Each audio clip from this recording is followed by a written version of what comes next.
Well, good morning, everybody. I want to welcome councillors, council staff and our community via live stream to this September ordinary meeting of the Sunshine Coast Council.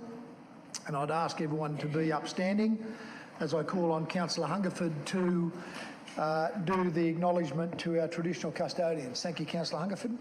Through you, Mr Mayor, on behalf of Council, I would like to start by acknowledging the traditional custodians of the Sunshine Coast local government area, the Kabi peoples of the coastal plains and northern hinterland, and on whose traditional lands we gather today, and the Jindabarra peoples of the southern hinterland. We wish and pay respects to their elders past, present and emerging, and acknowledge the important role First Nations people continue to play within the Sunshine Coast community. Together, we are all stronger. Thank you, Councillor Hungerford. Please stay standing, councillors, as I present the opening prayer for today. And today's opening prayer is from Father Peter Branley from Our Lady of the Rosary Catholic Parish in Caloundra. Gracious God, we give you thanks for your continued blessings upon our community of beaches. May we never take for granted the privilege and responsibility of living in this part of God's good creation. May our decisions reflect our responsibility of being good stewards of what has been entrusted to us. Give us the wisdom to work for the common good, where we champion justice and uphold the dignity of each person, especially the voiceless and the marginalised. May we have the courage to make decisions that strengthen our community and the vision to see beyond the expedient to imagine the possible.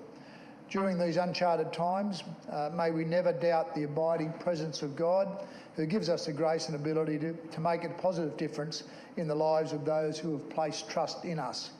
At the beginning of this meeting of Council, we make our prayer with confidence through Christ our Lord. Amen. Thank you, everybody. Please be seated.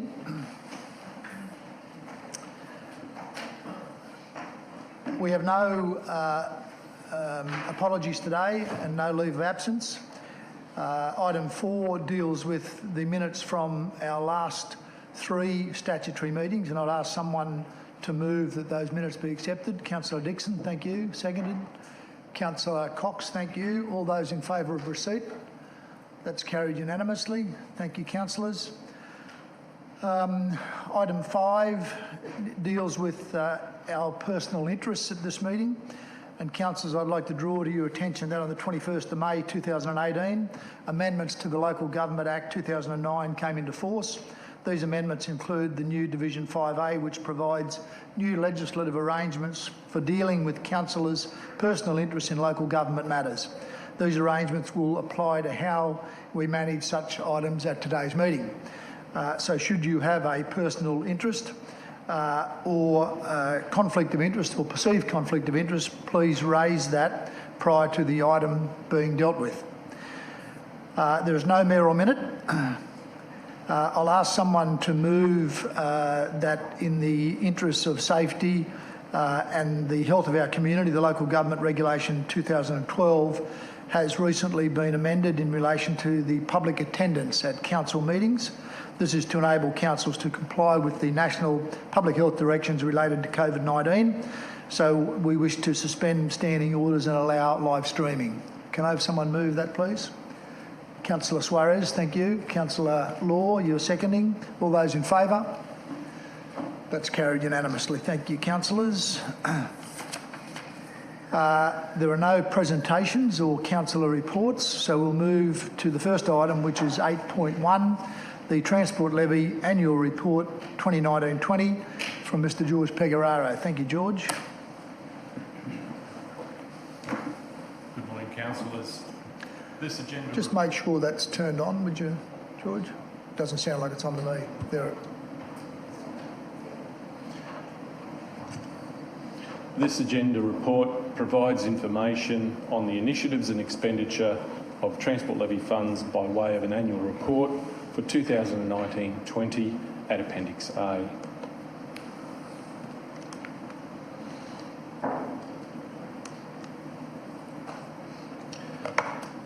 The Transport Levy has a history back to mid-2009 when it began as the Public Transport Levy policy, which had a clear focus of improving public transport in the region. In the early years, there were a number of initiatives and improvements leveraged by the application of the Public Transport Levy. The opportunity was taken to refresh into the Transport Levy policy in 2014 and take a more strategic approach, which included creation of a Transport Futures Fund with the aim of leveraging major strategic transport investment. Annual reports for the levy also began to be published from the 2014-15 year. This annual report provides an outline of the range of initiatives undertaken in 2019-20 which aim to contribute towards achieving strategic transport outcomes for residents on the coast. It also assists to increase awareness of how the Transport Levy is applied.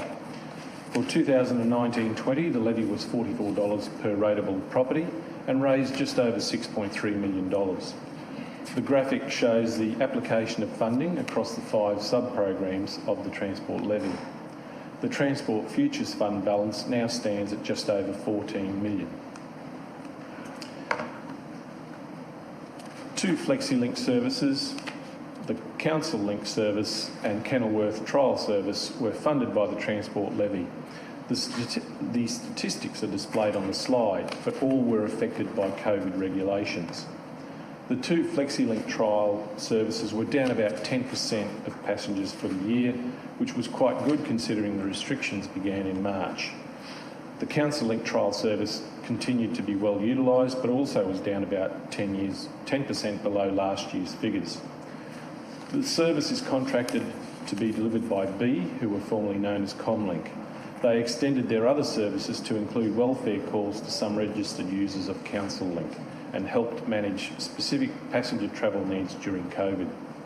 The Kenilworth Community Service trial is a community-led transport service for Kenilworth. The committee suspended the service in March due to COVID regulations. The levy has provided some start-up funding for this trial through a formal agreement. The outcomes and learnings of and data from the Kenilworth trial were reported separately to Council recently. A project was begun to deliver a 5-year travel behaviour change program, which is an action of the integrated transport strategy. The intention is for the creation of a program of initiatives delivered over a number of years which begin to influence and modify resident and visitor travel choices. There will also need to be continuing monitoring of community attitudes and behaviours related to transport and travel. The project was impacted by COVID. The COVID-19 regulations imposed on schools resulted in a delay to the proposed launch of RideScore. RideScore is still being trialled at one school, and other preparatory work, including security testing of the digital application and platform, has occurred. The basis of the system relies on a sensor mounted on a bike passing a monitoring point, which then triggers notification via an app to parents. The bus stop upgrade program received levy funds to upgrade a further 23 stops. With the additional funding from the Transport Levy in 2019-20 and over previous years, 97% of bus stop boarding and alighting areas are now considered to meet accessibility requirements in line with the disability standards. This demonstrates Council is well on its way to meeting the required legislative milestone of being 100% compliant by the end of 2022. These accessibility improvements have a flow-on effect to benefit all bus passengers. The Transport Levy funded the continuation of the Sunshine Coast Mass Transit project. The 2019-20 year saw the project progress through the options analysis phase. An interim report to Council occurred in January 2020, and its progress was also subject to Council consideration recently. Ongoing improvement to Council's strategic transport model continues and is being undertaken in partnership with the Department of Transport and Main Roads. An up-to-date transport modelling suite and competency in applying it is critical to inform decision-making on current issues facing the transport network and to assist identifying the future needs of the coast. It's recommended that Council note the Transport Levy Annual Report 2019-20 at Appendix A, following which it will be made available through Council's website. Thank you. Thank you, George. Someone have a move? Mr. Barroski, thank you. Seconder? Thank you. You vote, Councillor Barroski. Thanks, Matt. Councillors, I think we're all fairly familiar with the purpose of the Transport Levy Report. Should I remind you that this is not a debate about the policy. This is a debate about the levy report and how important it is to let our community know how that levy is spent. There are 5 categories, sub-programs that have been reported upon, each one incredibly valuable. And perhaps I think the research, planning and investigations does take something of the lion's share, and I make no apology for that whatsoever. It's very important that this council's been on over a 10-year journey now to use the transport levy to make sure that this region has the appropriate public transport and the integrated transport network that we need to support the lifestyle that we all place such a value on. So, councillors, I hope that you see this as an adequate report. I believe we've made very good ground on presenting the findings of the report. It's graphically driven so that the community gets to understand how we're using those funds clearly and responsibly. Councillors, I think it's fairly straightforward. I ask for your support. Thank you, Councillor Barroski. Councillor Craig. Yes, thank you, Mr Mayor. And through you, Mr Mayor, I'd like to firstly congratulate Councillor Barroski on this dedicated service to the transport portfolio for many, many years now, and just a real credit to you, Rick, so well done, congratulations, mate. Quick question, if I could, Mr Mayor. It's probably a little bit more of a question so that it's for the benefit of all councillors. The $14 million that we've now got in the reserve fund, can you tell us a little bit about how much per year is actually topping that up? How much is enough? When do we know that we've got enough to go and do what we want to do? Because I want to know what the end game is here. I know that we've been trying to put the money away for a rainy day. When the state's ready to rock and roll, we're going to have enough money there so that we can just go bang, there's the cash, let's get it started. How do we know when enough's enough? Through the Chair, the policy outlines that about 60% of the levy get directed to the Transport Futures Fund or to activities that are leading towards what's been endorsed for the Transport Futures Fund, which was the Mass Transit project. Yeah. This year, in 1920, the estimated contribution was about 1.7 million into the fund. I can't recall year on year what the amount was, but it was in the order of about $1 to $1.5 million over the last few years. We don't have an indication of... Have we got an idea of how much we want to try and save up? Councillor Barroski. I know it's a bit of an odd question, but it's just we're saving every year. You know, we've got 14 million in the kit now. It'd be nice to know, is 20 million enough? Is 50 million enough? Where are we sort of aiming for? If I may, Councillor Craig and George, it's a difficult question for George to answer because we don't know what the offer will be from the primary player, which is the state. This is their responsibility. But we've stepped into this space knowing that we need to contribute in order to, one, make sure the outcome is what we think it should be, and to have skin in the game. We discussed back at the beginning, if you'll recall, the Gold Coast model. Not to make any unnecessary comparisons with the Gold Coast, but they did very effectively engage with the state government on their proposal, and they put something like 100 million via a levy. And we thought that, look, it possibly could be as much as 100 million. I would like to think that it would be a lot less and that the state government and the federal governments would step into this space and deliver that infrastructure that we need. But I think we need to be prepared to recognise we'll need to keep going until we get that commitment. Does that answer your question? Yeah. Sure. Thank you, councillors. Councillor Natali. Thank you, Mr Mayor. George, just a question. How much has the levy contributed to the heavy rail feasibility for the fast rail project? Through the chair, I believe there was a contribution from council and it was in the order of $200,000.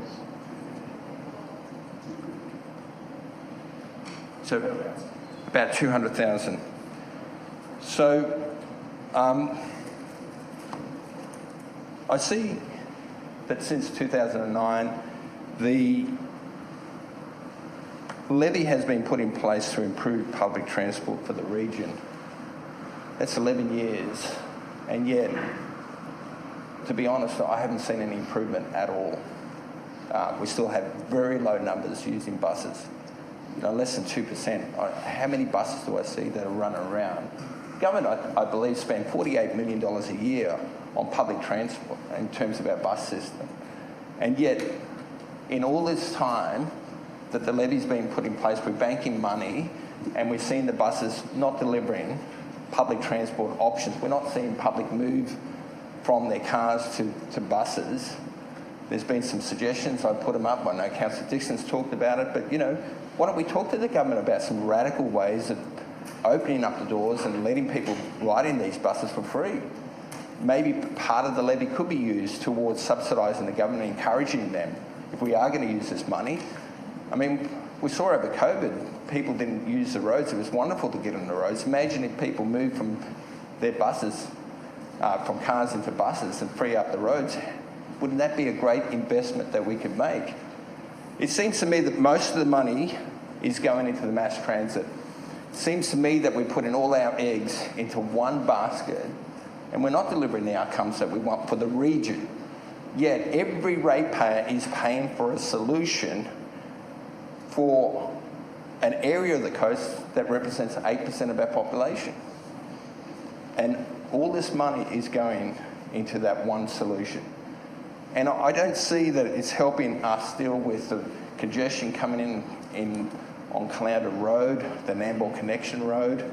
I don't see the problems that we've got on our motorways, which are supposed to run at 100 kilometres an hour, and Quina Way coming from, if you're coming from Chancellor Park towards Mooloolaba and Maroochydore, you've got roads now that are taking cars that are stacking to try and get off the interchanges at Mooloolaba, Budra-Mooloolaba interchange. At Wises Road last week, we saw a car roll over because of an accident. Again, you've got these cars that are stacking on the motorway, 100 kilometres an hour, and they're trying to get off the motorway. And what are we doing to try and solve the other problems? The transport levy will do nothing to try and resolve the problems that we've got all over the place. And yet, we're expecting every ratepayer to pay towards a solution that I think is just so funneled towards one concept. And yet we've got the heavy rail that we've put 200,000, and yet I believe right up until last financial year, all up we put $8.5 million into the mass transit study so far. We've got a commitment of $7.5 million. There's probably another $3 million in the current budget for this project. We're going to get close to probably $20 million by the time we finish this. And that's virtually 3 years of levy, all going into 8% of our population. Every ratepayer is paying for this.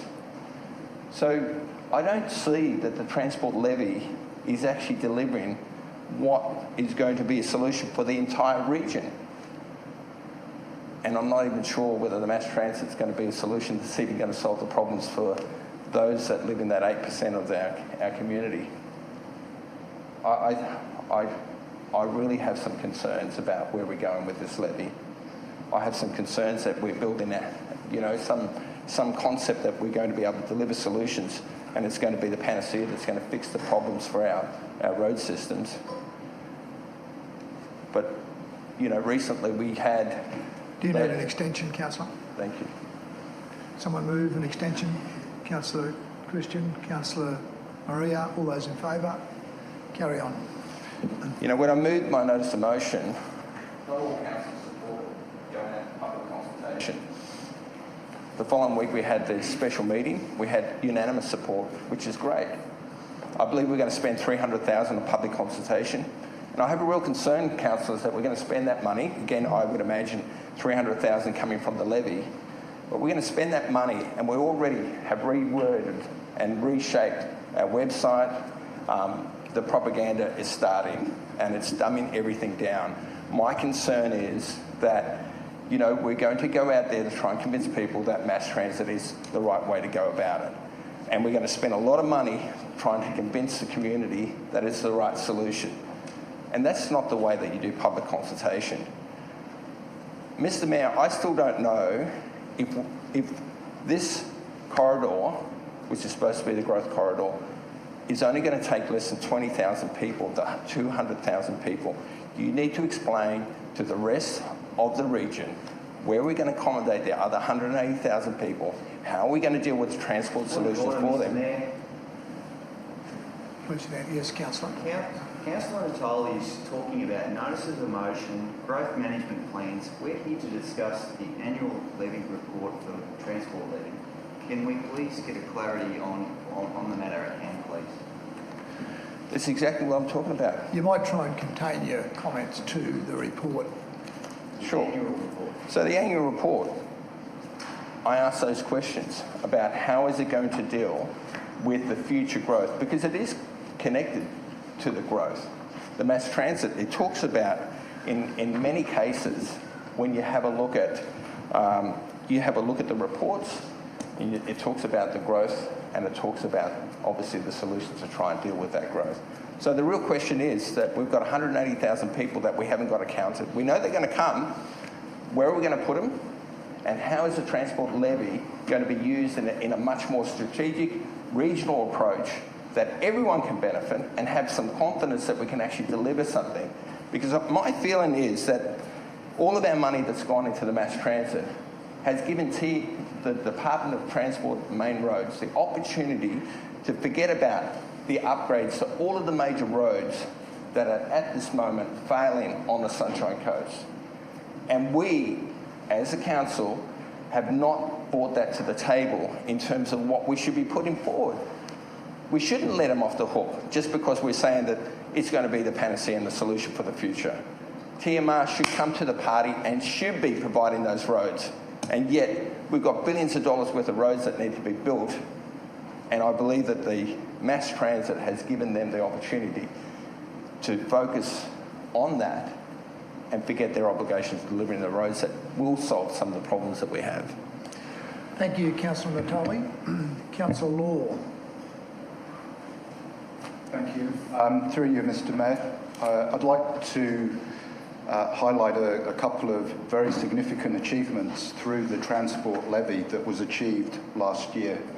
And from my point of view, when you are looking to improve accessibility to public transport, one of the best things you can do is make the bus stops accessible. And the transport levy achieved last year 97% of compliance to accessibility standards required under the Disability Discrimination Act 1992. And we have only 3% left to achieve, and we've still got until 2022 to achieve that. And I would be very concerned if we were going to be suggesting that the transport levy is not being used for the right things if we lose the opportunity to make our existing public transport accessible to everybody. It is absolutely crucial that our transport system is accessible to everybody. Then we may be able to help change behaviour through the integrated active transport strategy that we've got, with some fantastic ideas of how we can change behaviour out of cars and into public transport, out of cars and onto the bicycles, to do something about the number of people who go via car to get to school.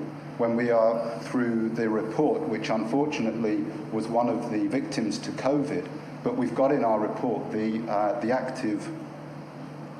ride score for active schools. Absolutely vital projects that our transport levy is funding. And we need to make sure that we continue funding those things. And yes, we need to do research into the future of public transport. And it shouldn't be caught up in something that is going to public consultation, as agreed recently, and we need to allow the public consultation to occur, and the transport levy will help us do that. So I will be supporting the adoption of the report, and I will be looking forward to continuing on the policy and the framework and the strategy of the levy, because it is achieving some very important and very vital things for the whole of the public infrastructure across the whole Sunshine Coast.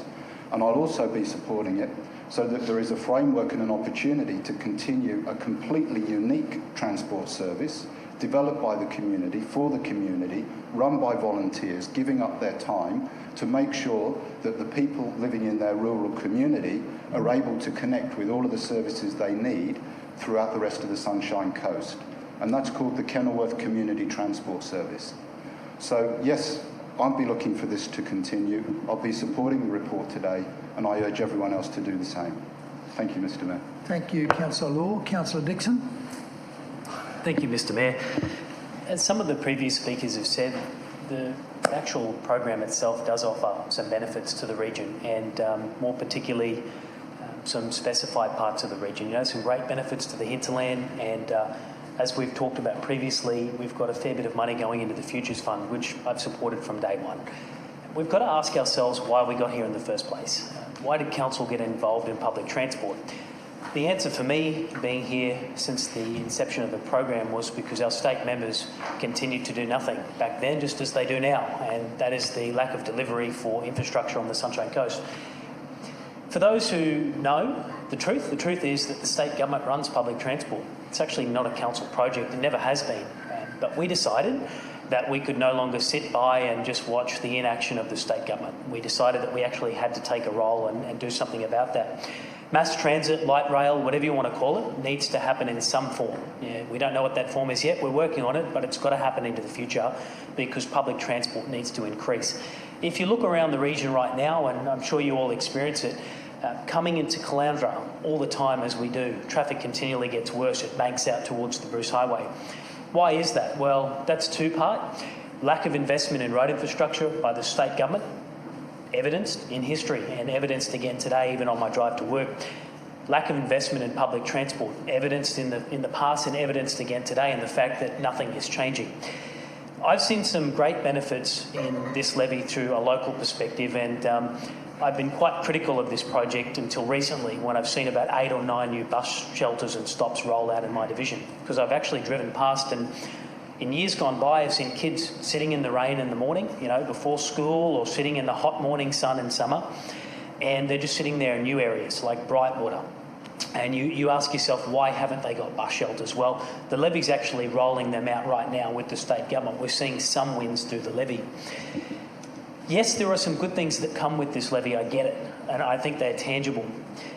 But I think we've got a little bit more room to do in terms of communication. And I bring some bad news today, and that news is that I've had a hard time telling my local community in Palmview and Harmony, which I took over after the election in March, about how that levy is spent. And that estate started to roll out residential development in 2017. It's now 2020, and we don't have a local bus service at all in a brand new state-driven residential development. The state wanted it, just like they wanted Caloundra South and Aura. They wanted this development. We've planned it, worked with the landowners. No bus service at all, because the state government said, you know what, we're not going to fund these things. We're not interested in public transport. Let's let the developer fund it.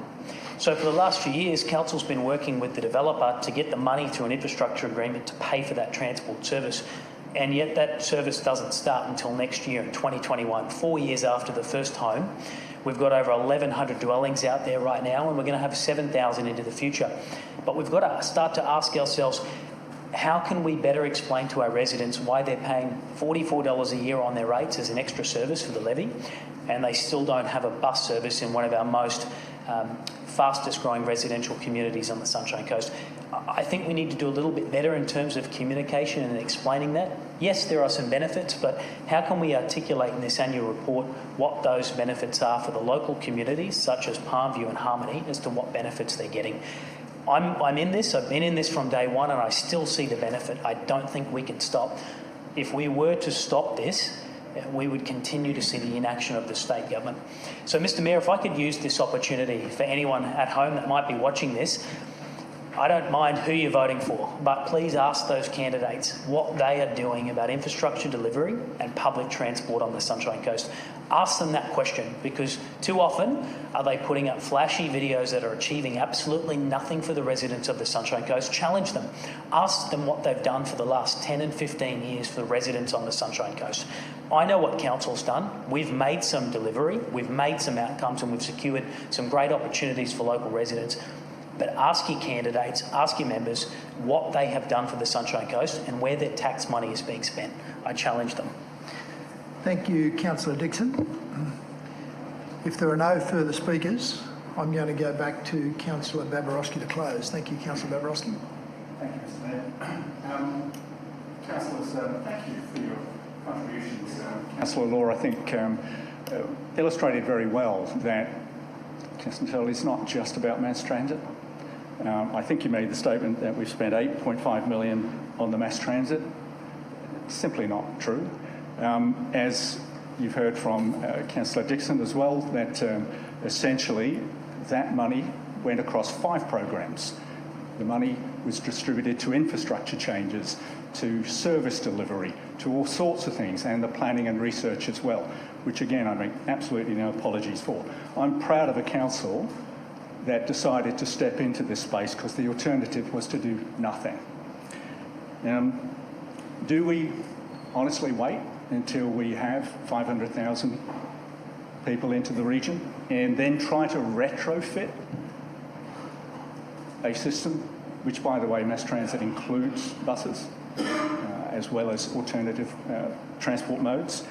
No. We decided over 10 years ago, and that was before I was a councillor or the mayor was the mayor. This was the previous council. We've just continued on to that good work of recognising that we should not wait. And if we did wait, we may find ourselves in a similar position to the Gold Coast, which had to spend something like a third of their budget on moving services so that they could retrofit their mass transit system in after it was all developed. We've taken a proactive stance. We're doing the planning in advance, and that will save much, much more money than if we wait. Councillors, the Transport Levy Fund is really about reporting back to the community confidently about how we spend their levy so that they can understand it and continue to support us as a council in that program. Councillors, I think we do a pretty good job of it, and I ask for your support today.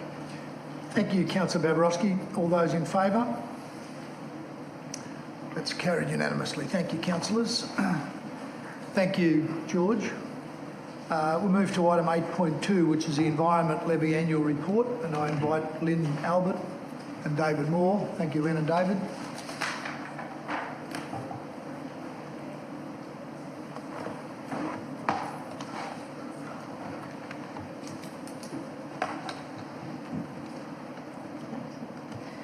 Through you, Mr Mayor. Good morning, councillors. Thank you for the opportunity to present the Environment Levy Annual Report for the 2019-20 financial year for your consideration and noting.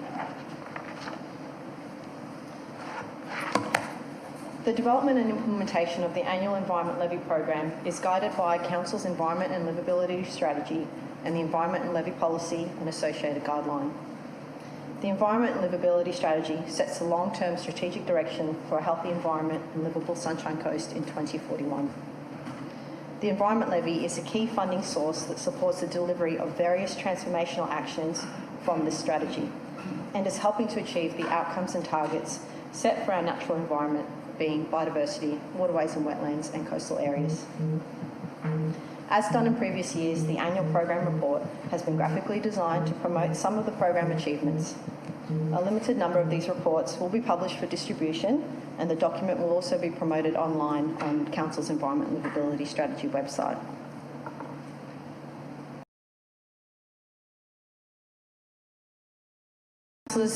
This slide here just presents a snapshot of what's been achieved from the Environment Levy program in 2019-20.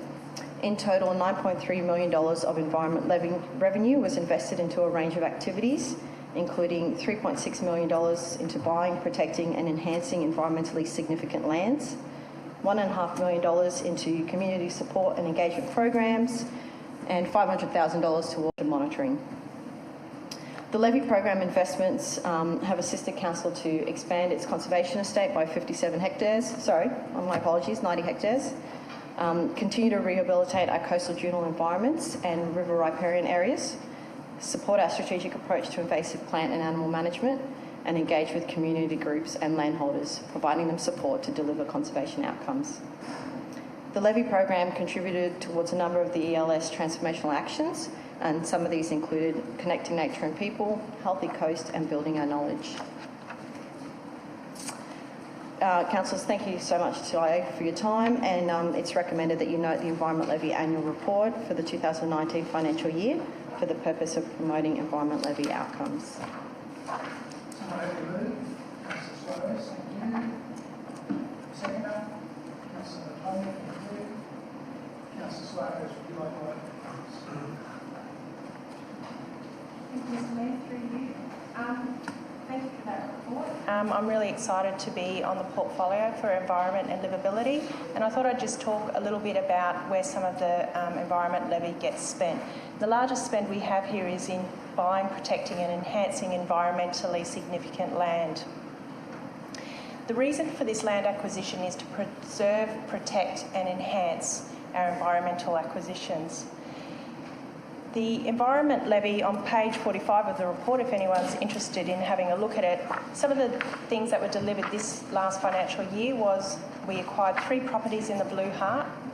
We established more than 1,600 native plants along Old Yandina Creek to restore riparian values and enhance the bank stability. We activated existing on-site reserve facilities to cater and support continued project stakeholder, local landholder and broader community engagement. We undertook hydrological modelling investigations to better understand floodplain dynamics and plan for ecological and recreational improvements on our reserves.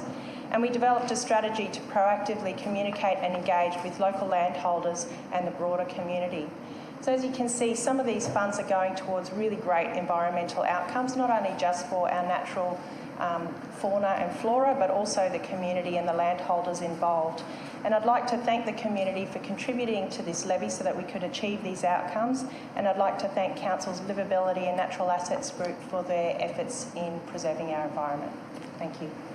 Thank you, Councillor Suarez. Councillor Cox. Thank you, Mr Mayor, and thanks, Ms Albert, for your presentation this morning in relation to the annual report for the Environment Levy. Councillors, this is a formality that we go through every year. It's our report card back to the community for the 19-20 financial year. And from my perspective, being a joint portfolio councillor with Councillor Suarez, the report card is actually an outstanding one. So as I mentioned, every year we report back to our community so they can see some of the key achievements that have been undertaken in terms of programs and deliverables throughout the last financial year. The Environment Levy is funded by our ratepayers. It's $76 per rateable property and it generates around about $9.3 million per annum. So with that, we undertake those programs as outlined earlier. And some of the highlights, which Councillor Suarez has already touched on, I just wanted to make sure that our community understands what value they're getting from their particular investment. And as has already been mentioned, $1.7 million has been spent on purchasing 4 properties, adding approximately 90 hectares to Council's conservation reserve network. And the benefit of that is that it adds those key strategic corridors for our wildlife and makes those important connections so they can traverse through our natural environment. Another one that's quite dear to my heart is the $1 million invested into our coastal journal rehabilitation and shoreline erosion management. Obviously our coast is a well-loved natural asset. Lots of people from the hinterland all over the coast come down and enjoy our beautiful beaches. So that investment that we make on behalf of our community is hugely important and one that I hope continues into the future. We also partner with strategic land for wildlife groups and private landholders And we also provide $600,000 each year to supporting 21 environmental levy partnership groups. So that there is getting real bang for our buck, because we all know that volunteers contribute significantly. If we were to pay for that sort of labour, it would be 4 to 7 times the amount. So that's a really key strategic investment that we make on behalf of our community. So I just wanted to thank the Liveability and Natural Assets Group for putting together this report, and councillors, I certainly hope you endorse it here today. Thank you, Councillor Cox. Councillor Dixon. Through you, Mr Mayor, I just wanted to take the opportunity to thank Chris Allen and his team, particularly for 2 projects recently, and I've had really good feedback from my community in regards to flying fox management and education for the community, and 2 of those areas being Sippy Downs in and around the lakes, and also Budrum Pines in Budrum.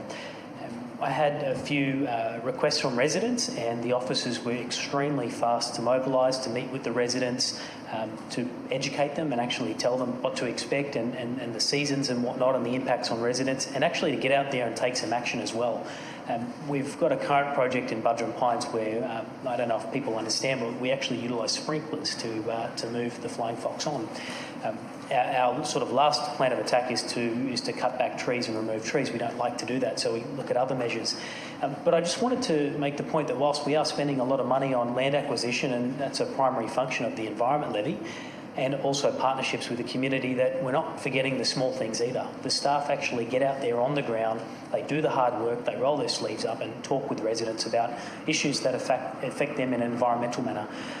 So from that point of view, Mr Mayor, I actually think this is the best levy that council has. I find the staff are extremely responsive, and it's very easy to justify where your money's going. If there's one issue that's recognisable on the Sunshine Coast, it's development, it's environment, it's the removal of trees. It becomes quite focal and topical on news stories and news articles. But if there's one thing this council can do, it can actually wear a badge that shows we're doing a lot in this area, buying up blocks, protecting our creek lines and the ocean. I think we do a lot here, and I don't think we celebrate it enough. So if there's any opportunity that media and marketing can do, or comms can do, to really sell the efforts and aspirations of council in this space, it would be greatly appreciated. I don't think many residents out there understand just how much value they're getting out of this levy. And again, I just wanted to say thank you to the staff. Thank you, Councillor Dixon. And I too would like to add my thanks for the great work that's done, and I regularly get strong feedback from our community that they're happy with how we're spending their money. And to Councillor Dixon's point, we have a commitment that there'll be as many trees on the Sunshine Coast in 2041 as there are today, and that's important, and important our community understand that commitment. Lynn, I just have a question. In February I wrote to Minister Bailey regarding a more collaborative approach around state roads. He responded in March saying, and this is for the protection of safer fauna movements, he responded in March saying that he was waiting on the outcome of our study, and I just wondered whether we'd been able to furnish his department with those trials, and whether we'd had any feedback in recent times about how we can collaborate to protect fauna on state-controlled roads. Thank you for your question, Mr Mayor. Yes, we have actually briefed the Principal Environment Officer at DTMR at the Maroochydore office with regards to the project, and we have just recently finalised that, and there's certainly plans to re-engage with them again. The outcomes of that project did identify opportunities for both the state and council in terms of our individual controlled roads. So, yeah, we will continue that conversation and do support that approach. Good, thank you. Councillor Natali, just hit your button. Just to follow up on that, Mr Mayor, maybe we should go down on the motorway, coming off the ramp, heading south to the Budrum-Woombye Road. Trees have been cleared there. I don't know why, but it's attracted all the ibis, and there's just been mass killing of ibis that have been sprawled all over the road. I don't know what... Is this on the MRI? This is on the motorway heading south. So if you come from Woombye and you go down the ramp heading towards Minyama, it's just there on the left-hand side. So, you know, I don't know who, I had a resident ask who's asked for the clearing the trees, but the trees have been cleared, but it's attracted all the ibis. There's, hundreds of ibis there, but they've obviously been, there's a mass kill of them that have been hit by vehicles. Just an example of how that can happen. Can you add anything to that, Lynn? Through you, Mr Mayor. Yes, look, we can certainly raise that issue with DTMR. I'm not sure what their response will be on the matter, but certainly we can raise their awareness of it. So. Okay, if there are no further speakers, I'll go back to Councillor Suarez to close. Thank you, Mr Mayor. I guess this leads on to the next agenda item, but part of that levy also goes on to building our knowledge. The Mayor touched on that with one of the projects that we're doing about our fauna movements across roads, but we're also doing a lot of monitoring and modelling and research and other data collection, which our levy goes towards, which will help with our environment strategy and our 5-year plan moving forward. So thank you for all of your work. Thank you, Councillor Suarez. We'll put the motion to the vote. All those in favour? That's carried unanimously. Thank you. Thank you, Lynn, for your presentation. We'll move on to item 8.3, the Environment and Livability Strategy Annual Report from Dr David Moore. Thank you, David. Thank you, Mr Mayor, and through you. Good morning, councillors. The purpose of this report is to present to you the Environment and Livability Strategy's annual report for 2019-20 and an updated 5-year implementation plan for your consideration and endorsement.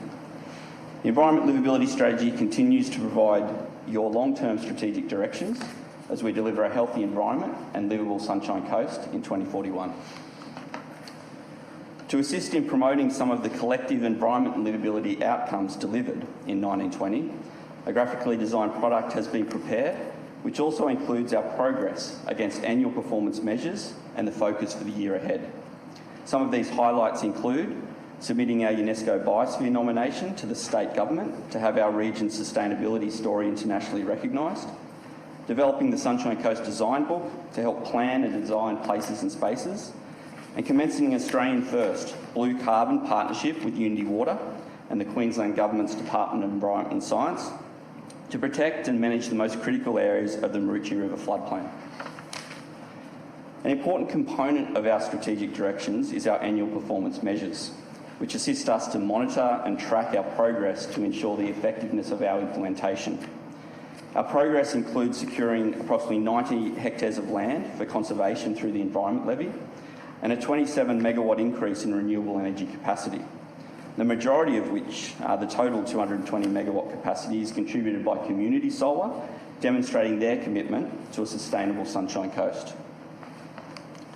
An important part of the strategy is also our implementation plan, which has been reviewed and updated to maintain relevance and a current 5-year implementation horizon. Adjustments have responded to the implementation progress from 2018-19, as well as corporate priorities. New tasks include implementation of the award-winning Inter-Urban Break Outdoor Rec Plan, preparation of a stormwater management strategy to provide a framework and direction for effective stormwater management, and to continue to plan for our Sunshine Coast biosphere.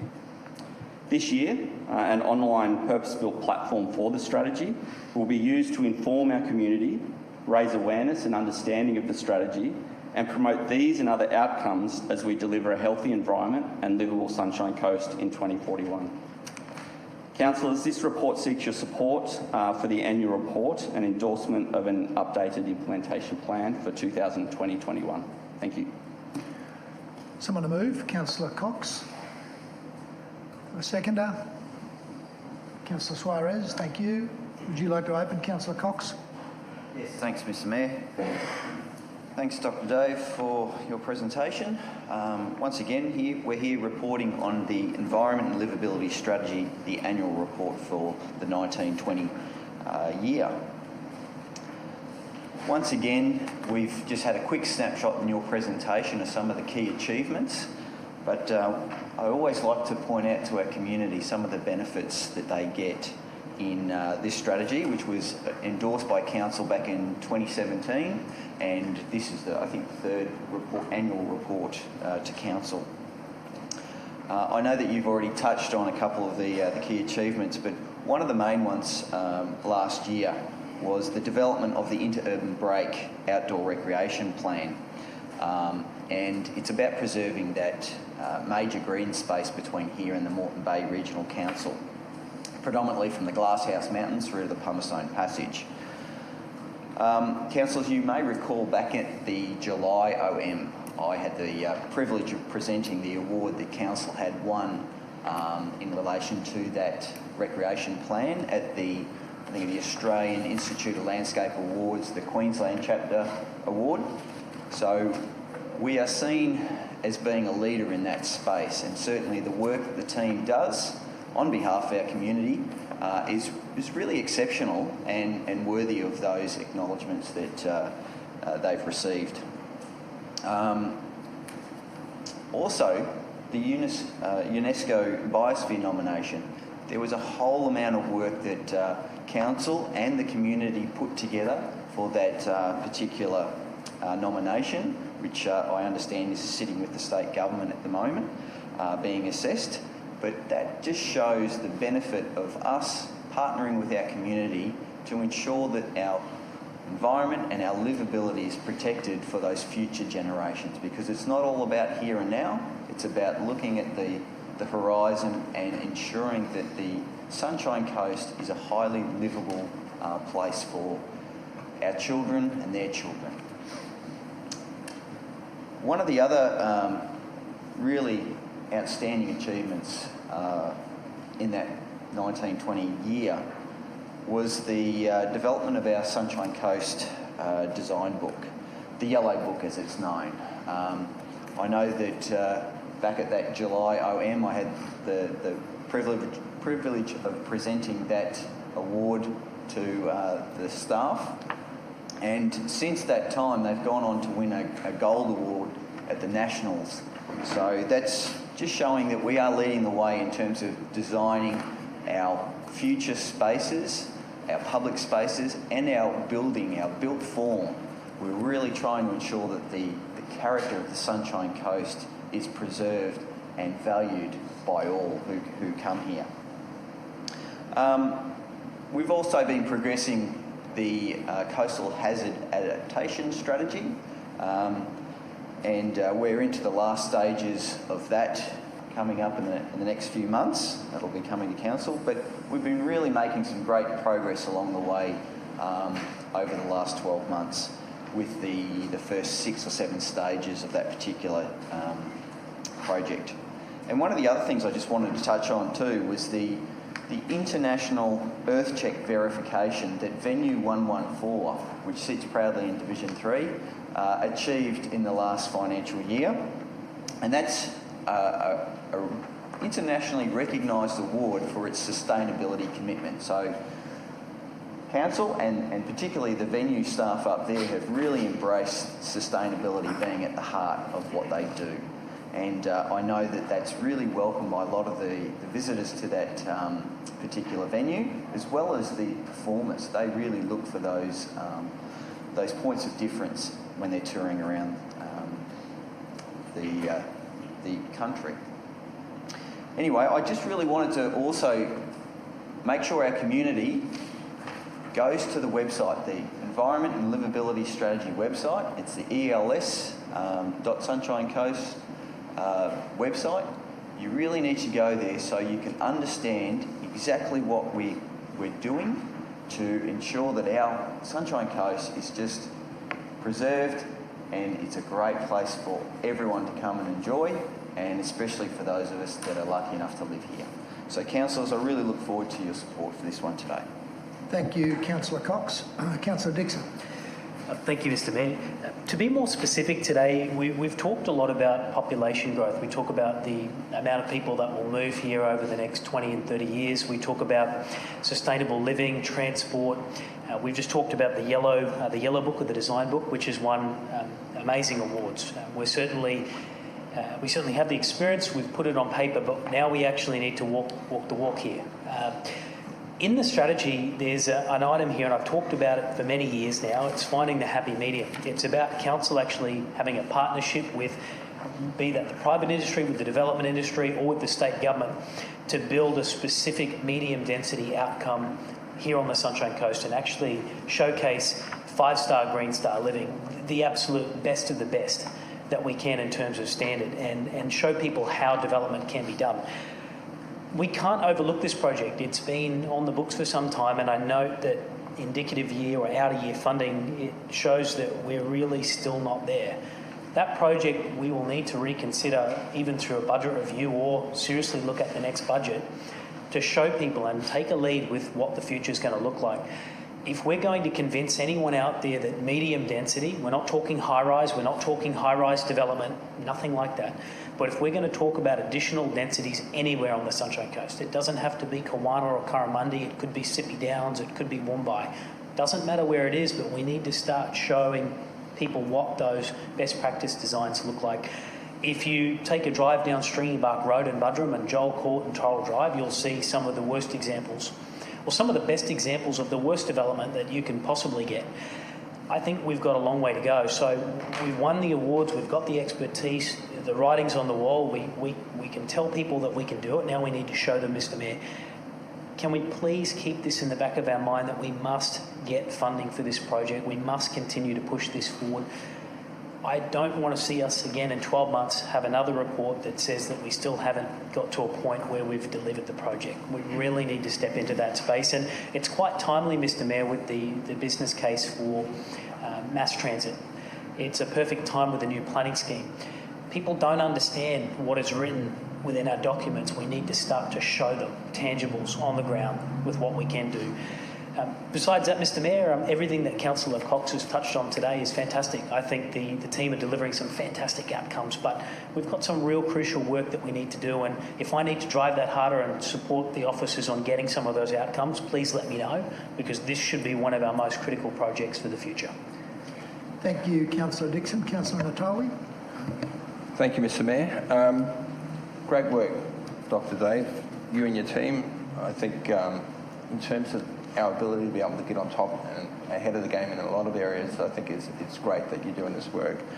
Just on page 77 of 197, where it talks about greening our neighbourhoods, I'm just wondering whether Burge Gardens could be something that could be considered, because I know that during the election campaign, it actually had the greatest amount of community input in terms of a Facebook post that I put in there about Burge Gardens, and it's amazing how passionate people are about it. And I think that could be something that could be considered in the future, about looking at our policy and seeing whether it actually sits well with the community.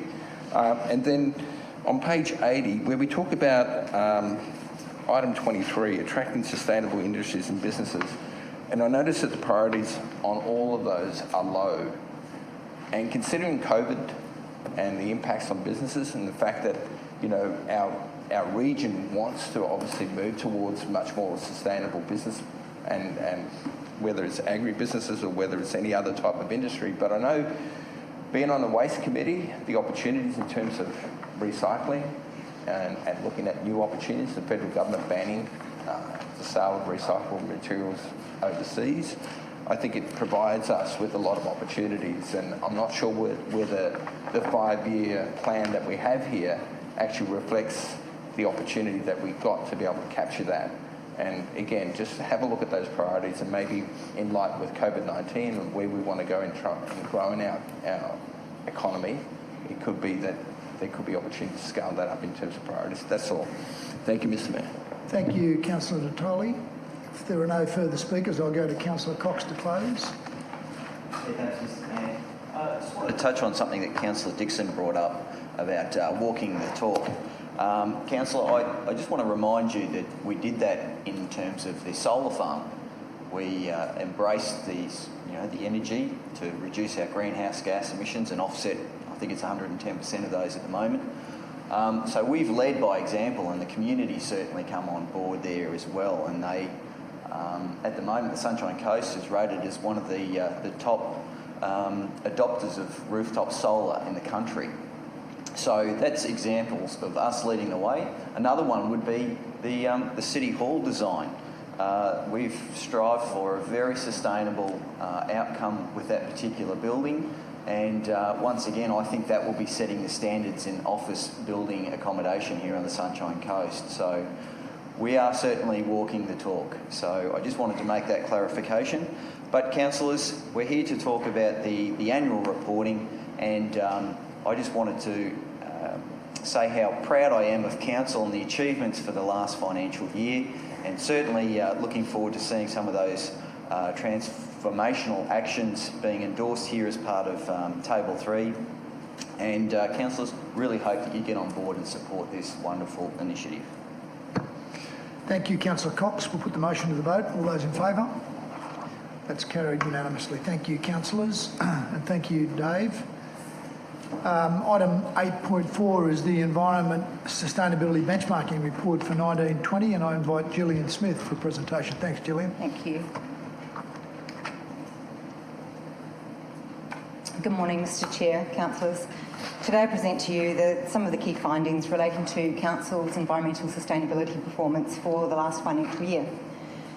This reporting assists Council in a number of ways to meet its corporate plan goal of a healthy environment, the corporate plan performance measure to reduce our greenhouse gas emissions, and it tracks performance against a number of themes in the environment and livability strategy and the overarching target to become a zero net emissions organisation by 2041.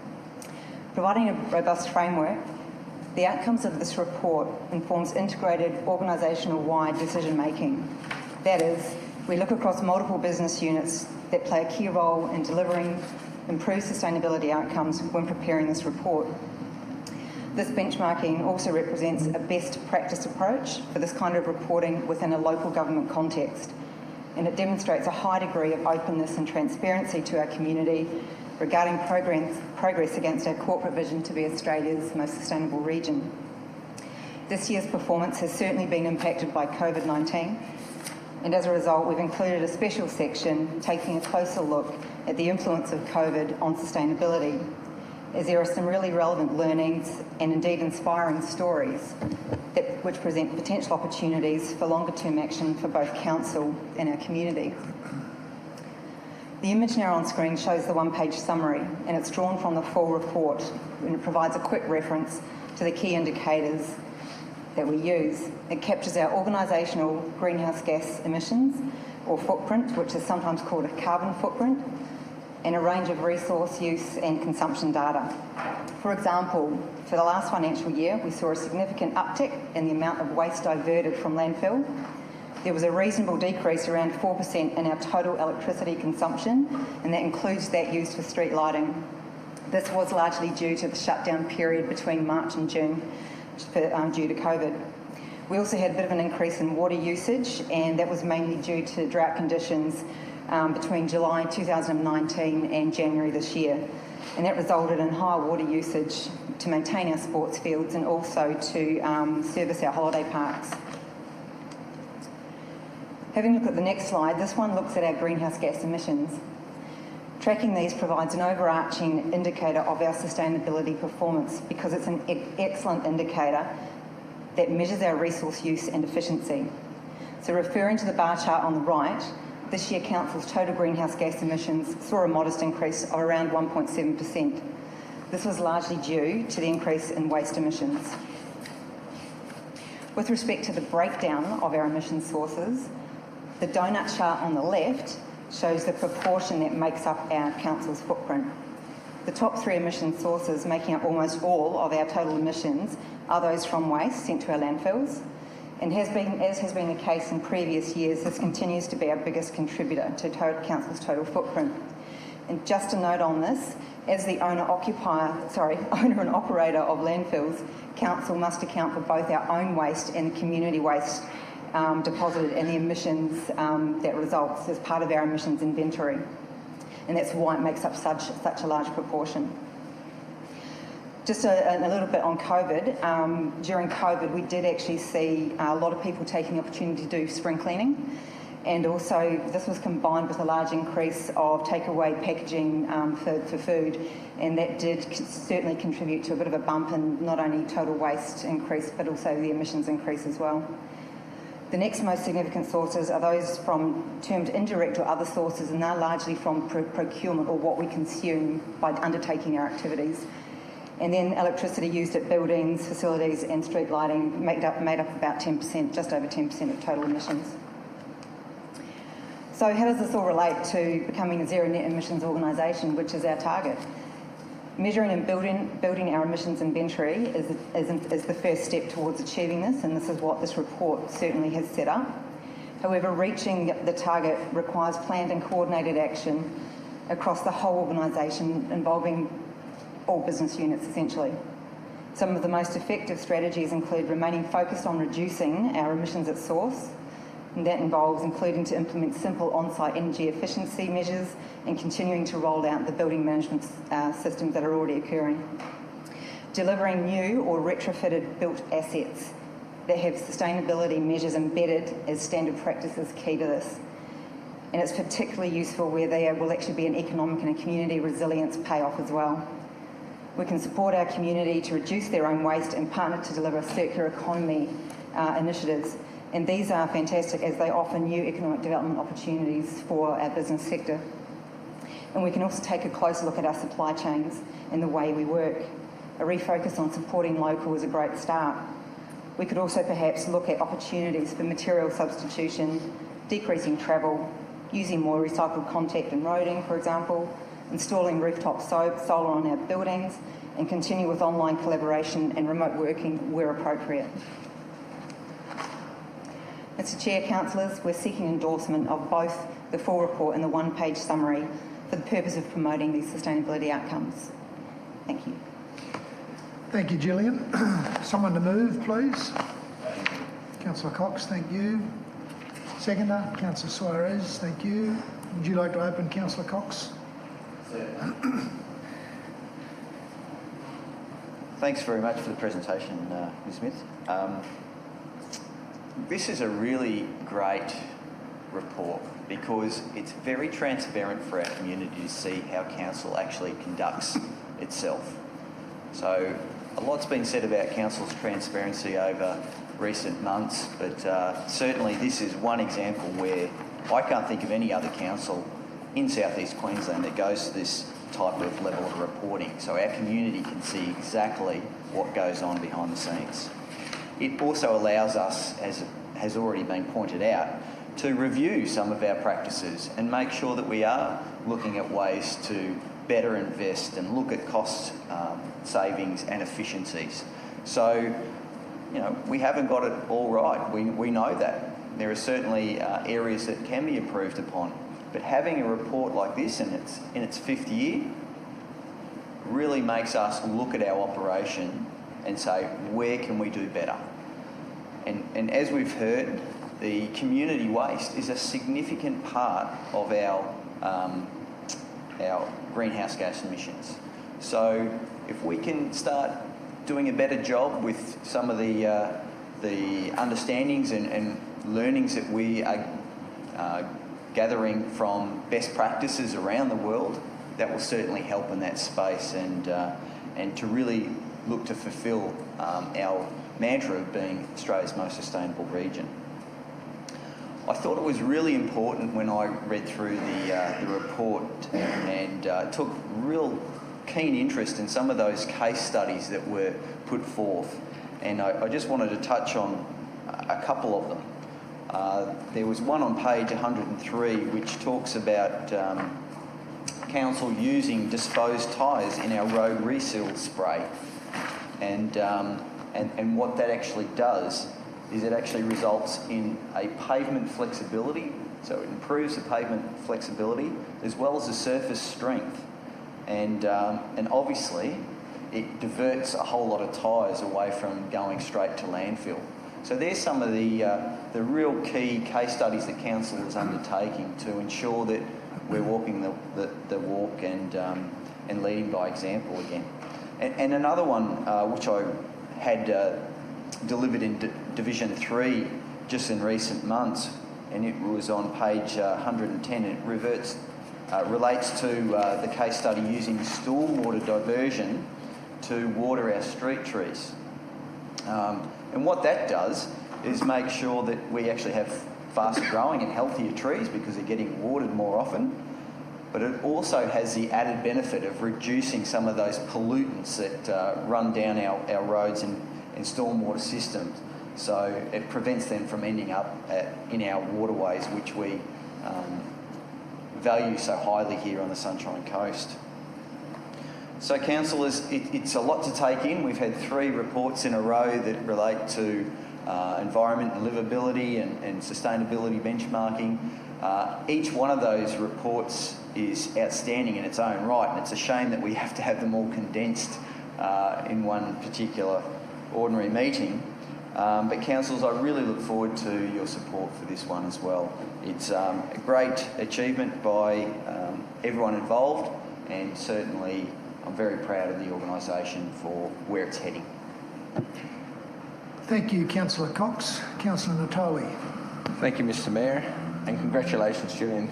I concur with Councillor Cox that this is an outstanding report and gives us really a great opportunity to have a look at areas that are major challenges for us and to be able to possibly focus.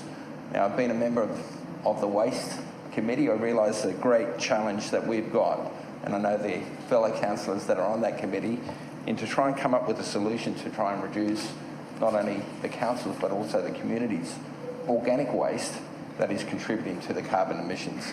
And that's just going to be an enormous challenge, but one that we should be hopefully embracing and challenging our community that they've got to play a part, because council just can't do it all for the community. I think the other 2 things that I've taken out of this report is electricity, and the state government owns, through Energex, the street lights. They own the poles, they own the lights, but we as a council pay for the electricity. And we've been trying, I suppose, over the years to try and have a discussion with Energex and to talk about maybe moving from their current lights to much more energy efficient lighting. And unfortunately that discussion, debate's probably been a little bit muddied by the fact that we're trying to take over their poles and create smart poles and utilise those poles. And I know that they could be a source of funding, but it's also, I think, an obstruction in terms of being able to achieve the long-term gain of converting those lights into energy-efficient lights, LED, and with that reducing the cost that we pay each year in terms of our energy bill and reducing the carbon emissions that are produced from those street lights. So I think there's another area that I think council needs to focus and probably take a different approach to talking with Energex and the government about how they can actually deliver that outcome with our cooperation, without sort of mudding the game. The other one that I thought was really interesting, and of course we've all gone through COVID, every business in the country as well as councils have been struggling with COVID, and I noticed the headlight, the spotlight, working from home, the approach that's big on sustainability, and I think there's a lot of lessons learned in terms of where this council could go down the future. And we've made a huge investment in City Hall.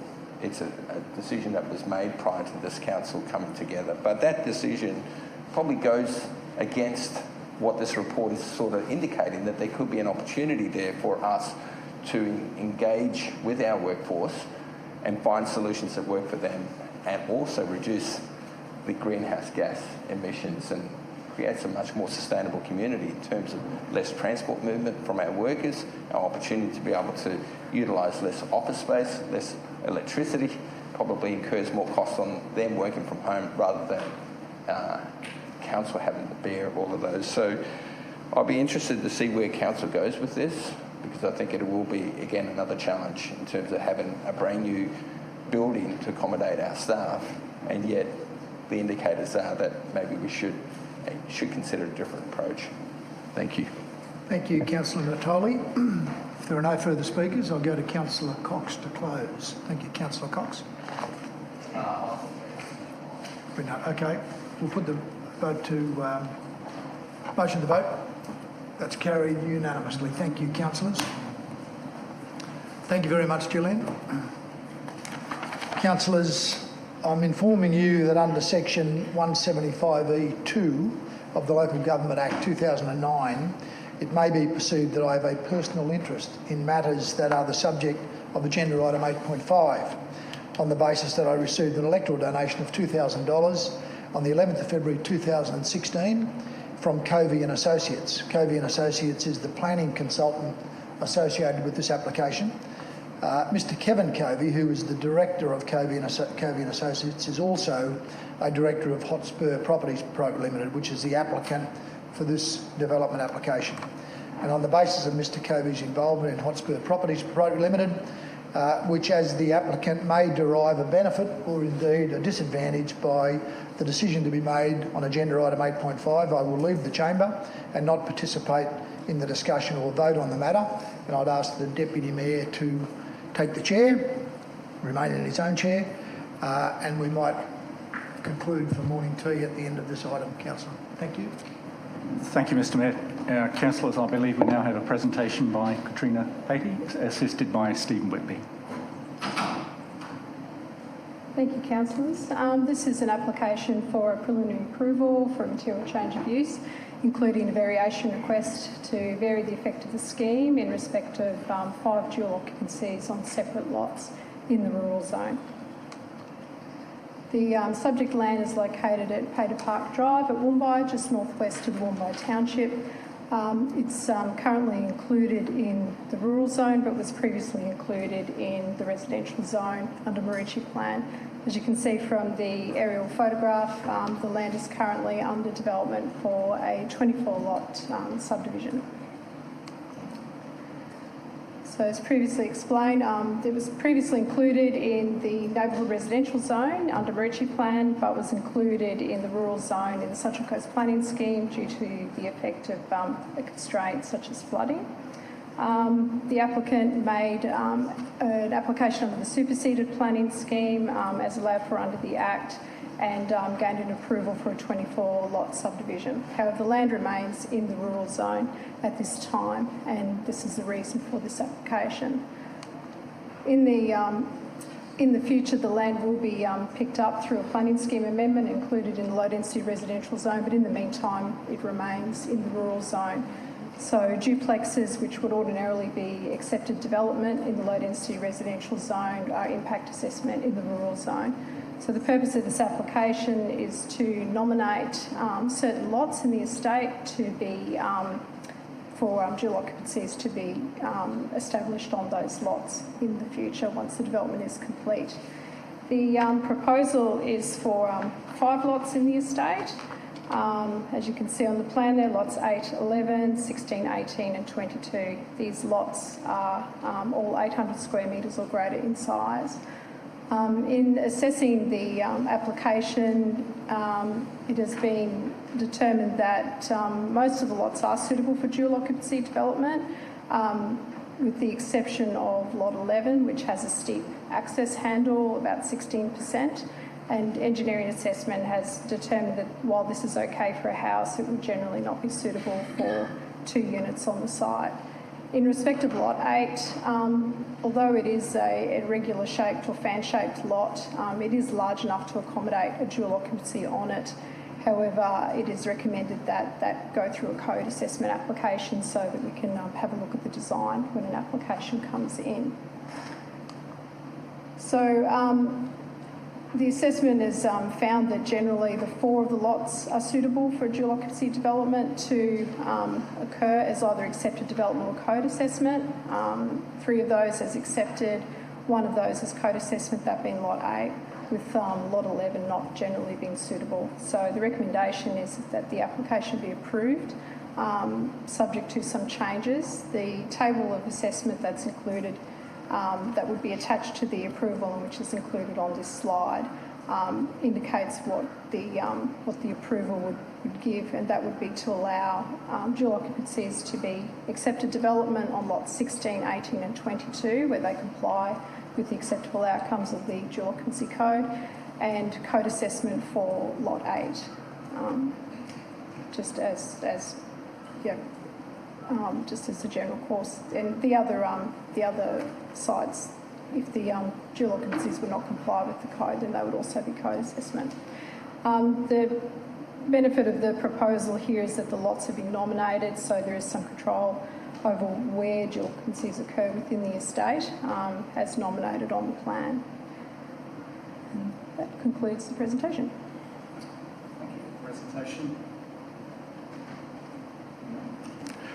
So after the presentation, do we have someone to move, or I believe Councillor Johnson, you may have an alternative?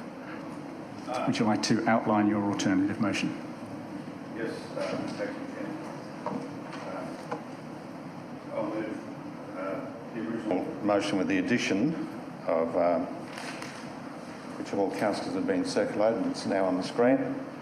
Insert a new condition 5A, continuation of the existing conditions estate pathway across Paynter's Creek as required under the existing approvals. Council reference REC 15/0209 and OPW 19/0366 and connecting to the existing pathway network to the Woombye Village Centre, being an additional approximate pathway length of 60 metres. I will speak to that as soon as... Thank you. This is a suggestion I brought up when we discussed this last week, and unfortunately it's not normally a condition that we could impose. However, as a result of this, just a general discussion with the applicant's engineer, I said, the existing pathway that they've constructed is a pathway to nowhere and it doesn't connect through to town. And I asked, would they consider extending the pathway to link up with the town? And to my surprise, they came back and said yes. And they've advised town planning that they are happy to do that. Their only condition is that as far as there may be a bit of earthworks that has to be done, and that if I could pay for that out of my divisional allocations, then they would construct the pathway. So therefore that's why this motion is here. And I thank the applicant and the applicant's engineer for their cooperation and community, for the community benefit, basically. So. Thank you, Councillor Johnson. Yes, is there any questions or... Councillor Cox? If I'm not going to be supporting something, I will often rise to just give the reasons. As we've heard during the presentation, Lot 11 wasn't recommended for approval as a duplex site. I also believe that Lot 8 is unsuitable because it's at the head of the cul-de-sac and creates challenges around parking opportunities and the like. So whilst it is being recommended to be code accessible, Lot 8, I personally don't think it should be part of the submission for the 4 lots, and I would have preferred to have seen it only remain at the 3. So for that reason, I won't be supporting this here today. Through you, Mr. Chair. I would like to congratulate Councillor Winston. I've tried to get extras out of developments over the years to a mixed success rate. My opinion on that is the Planning Act is rather restrictive in what you can impose on developments. I think it should be more open than it is. But I congratulate him for going to the extra lengths in the consultation to try and get more for his community out there, and I'll certainly be supporting that today. Councillor Holmes, comments or questions? Not. In that case, let's put the alternative motion to the vote. Oh, sorry, Councillor Suarez. Sorry, Councillor Law. Thank you. Through you, Deputy Mayor. Just a question for the staff, I think, is what are the implications or concerns that there could be with the additional amendment here for the motion of the footpath and bridge? Are there any things that we need to consider around that other than the work that I'm sure has been done in the background up to now, but just to give us some confidence around the addition to the motion of the 4 duplexes being approved or otherwise? Through you, Mr. Chair, it would appear that the applicant is supportive of the proposed change, so would expect that the additional condition would not be contested. Happy with that? Sorry, Councillor, would you like the opportunity to close? Yes, thank you. Just want to assure everybody that the applicant has written to the council officers outlining that this is what they're happy to agree to. There is, I personally had some concerns about Lot 8, but after considering certain aspects of the size of the allotment, the fact that there's unlikely to be other applications similar to this for that estate, and also the community benefit, I've decided to support the amended motion. Well, it's actually, yes, it is an amended motion, isn't it? So, thank you. Thank you, Councillor Johnston. Councillor Simon, put the motion to vote. Vote in favour. That's Councillor Babarowski, Councillor Langsbury, Councillor Natoli, Councillor Johnston, Councillor Dixon, Councillor Hungerford, Councillor Prey, Councillor Suarez, Councillor Law. Against, Councillor Cox. Councillors, that concludes 8.5. We're moving on to 8.6. Would we like to? And the Mayor has suggested that we have a break, which I think is very welcome. So about 10 minutes. So back about 22. Happy with that? See you about 22.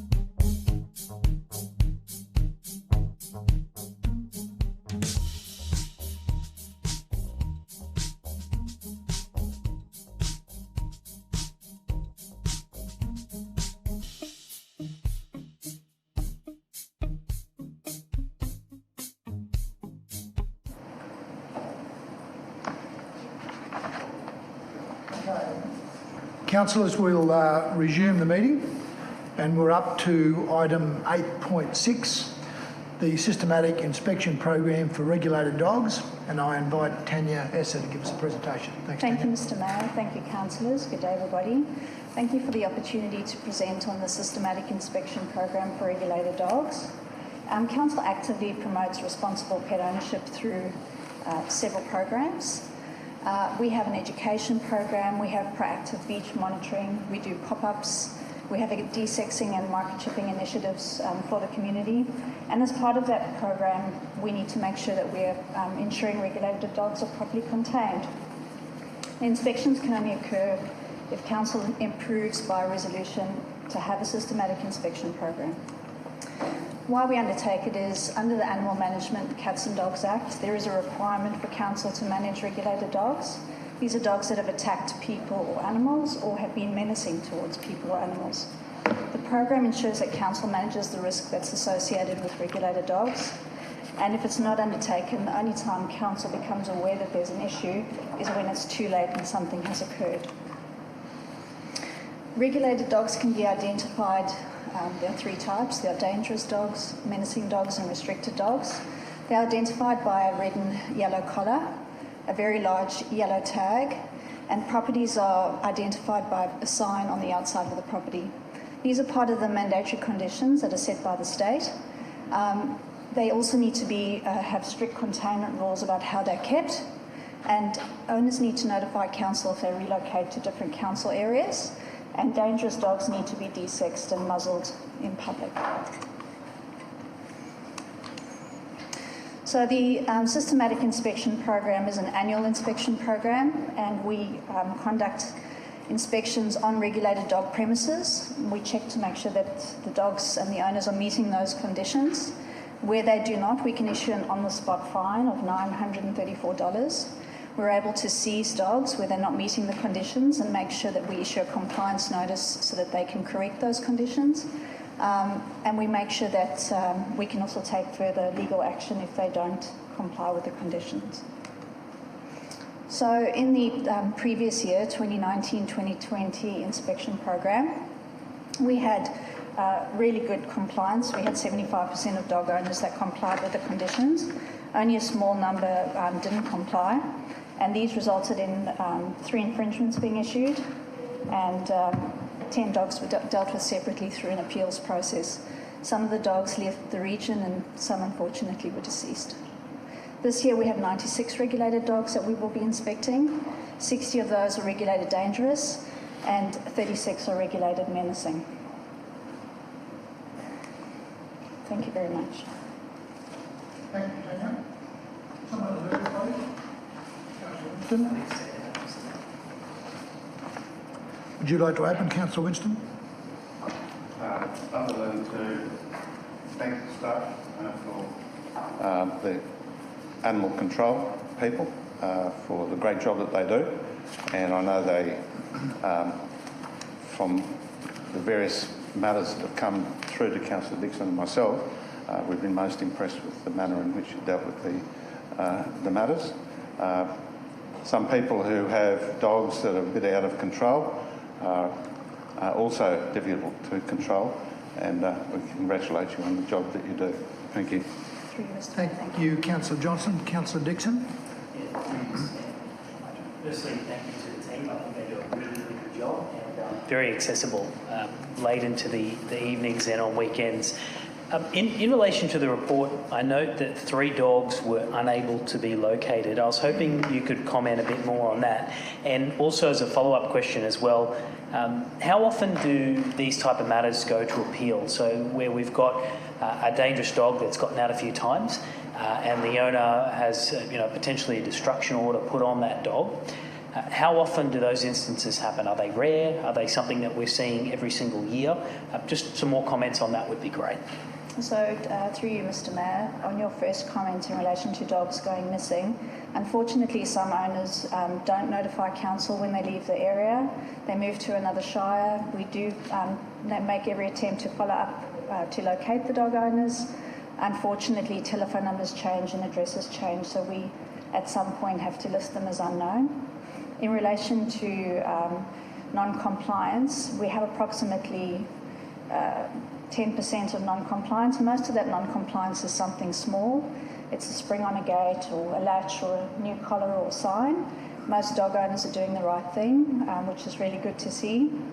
We do have a small number, less than 1% a year, where there is a follow-up incidents and council needs to take matters further. Okay. No further speakers. Would you like to close? Councillor Winston? No, thanks. Okay, we'll put the motion to the vote. All those in favour? It's carried unanimously. Thank you. Thank you very much, Tanya. Thank you. Councillors, item 8.7 is an exception under the local government regulation for disposal of property. Alexander is here to take any questions. The report's been widely circulated. Someone prepared to move? Councillor Cox, thank you. Is there a seconder? Councillor Suarez, thank you. Would you like to open Councillor Cox with any questions? No questions at this stage, Mr. Mayor, but I just want to make it brief. As the report says, this particular parcel of land located in Birtinya is amongst other utilities right next door. I think there's an Energex substation. So in terms of the valuation that's contained in the report, I think it's very appropriate, and I'll certainly be supporting this here today. Thank you, Councillor Cox. Are there any questions or any further speakers? Okay, no need to close. Put the motion to the vote. All those in favour? That's carried unanimously. Thank you, councillors. Thank you, Alexander.